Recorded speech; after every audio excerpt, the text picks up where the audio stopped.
Hello everyone, welcome to educational point. आज का हमारा टॉपिक है कार्टेशियन प्रोडक्ट। तो आज की इस वीडियो में हम बात करने वाले हैं what is Cartesian product of sets and what are the different properties of Cartesian product.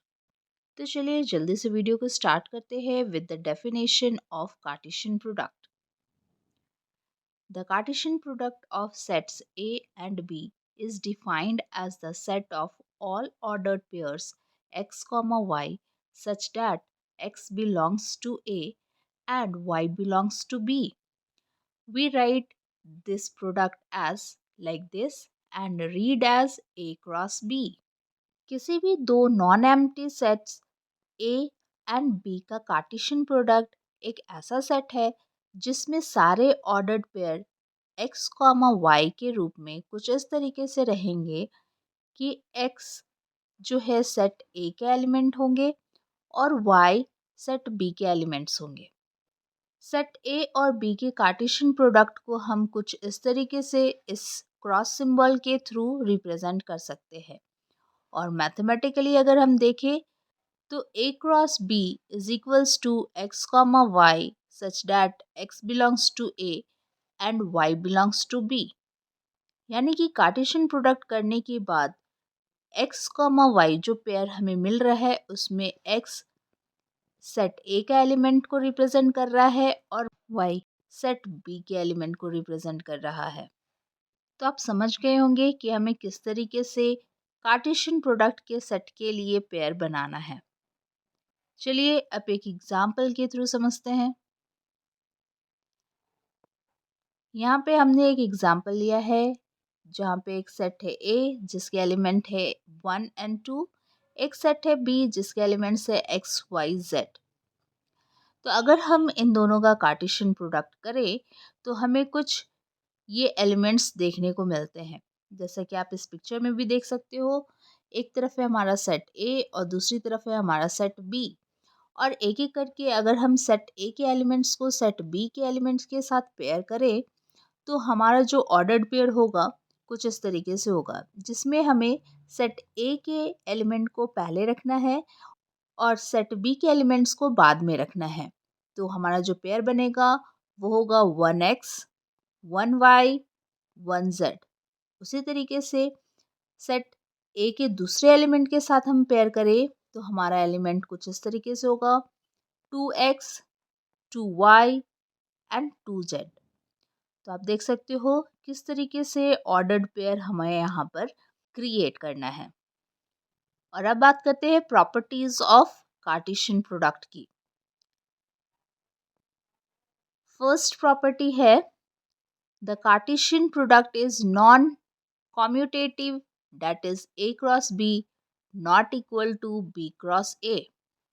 चलिए इस प्रॉपर्टी को समझने के लिए एक एग्जाम्पल देखते हैं। तो यहाँ पे अगर हम एक सेट ले A और एक सेट ले B जिसके एलिमेंट्स कुछ इस तरीके से हैं, तो सबसे पहले हम फाइंड आउट करते हैं A क्रॉस B। तो हमें एलिमेंट मिलेंगे 1, A, 1, B, 2, A और 2, B। उसी तरीके से अगर हम फाइंड आउट करें B क्रॉस A तो हमें एलिमेंट मिलेंगे A, 1, B, 1, A, 2 और B, 2। तो अगर इन दोनों सेट को देखा जाए तो हम क्लियरली देख पा रहे हैं कि A क्रॉस B के जो एलिमेंट है वो B क्रॉस A के एलिमेंट से टोटली डिफरेंट है। इसीलिए A cross B not equal to B cross A। Next property 2 says that A cross B equal to B cross A only if A equal to B। तो दूसरी property है कि A cross B cross A के equal होगा अगर set A equal to set B होगा। यानी कि कार्टेशियन प्रोडक्ट जैसा कि हमने पहली प्रॉपर्टी में देखा वो नॉन कॉम्यूटेटिव होता है, लेकिन अगर किन्हीं दो सेट का कार्टेशियन प्रोडक्ट इक्वल है तो उन दोनों सेट को इक्वल होना होगा। प्रूफ की बात करें तो यहाँ पर हम प्रूफ कुछ इस तरीके से दे सकते हैं कि अगर हम A क्रॉस B और B क्रॉस A को इक्वल समझे तो हम कहेंगे कि A is the subset of B and B is the subset of A, और ये तभी हो सकता है जब A इक्वल टू B होगा। आप इस पिक्चर में भी देख सकते हो, अगर हम दो इक्वल सेट ले, set A and set B, और जब इसका कार्टेशियन प्रोडक्ट करेंगे तो हमें इक्वल पेयर्स मिलेंगे। जैसे सेट A के एलिमेंट को पेयर करेंगे सेट B के एलिमेंट्स के साथ, तो हमें कुछ एलिमेंट्स इस तरीके से मिलेंगे 2,2, 2,6 एंड 2,8। उसी तरीके से जब हम B क्रॉस A करें तो B के एलिमेंट्स को पेयर करेंगे A के एलिमेंट्स के साथ, कुछ इस तरीके से। तो हमें पेयर करना होगा 2 के साथ, तो तब भी जब हमें एलिमेंट्स मिलेंगे 2,2, 2,6 एंड 2,8। तो जैसा कि हम देख पा रहे हैं कि ये दोनों सेट जो हैं वो इक्वल एलिमेंट्स को शो कर रहा है। तो हम कह सकते हैं कि अगर हम दो इक्वल सेट का कार्टेशियन प्रोडक्ट करें तो A क्रॉस B इक्वल होगा B क्रॉस A के। Next property, the cardinality of the Cartesian product is defined as the number of elements in A cross B and is equal to the product of cardinality of both sets.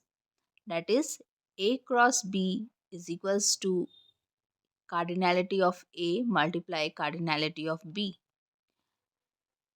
तो तीसरी property की बात करें तो ये कहता है कि अगर हम किसी भी दो सेट का कार्टेशियन प्रोडक्ट करें तो उस सेट में जो नंबर ऑफ एलिमेंट्स होंगे वो इंडिविजुअल सेट के कार्डिनैलिटी के प्रोडक्ट के इक्वल होंगे।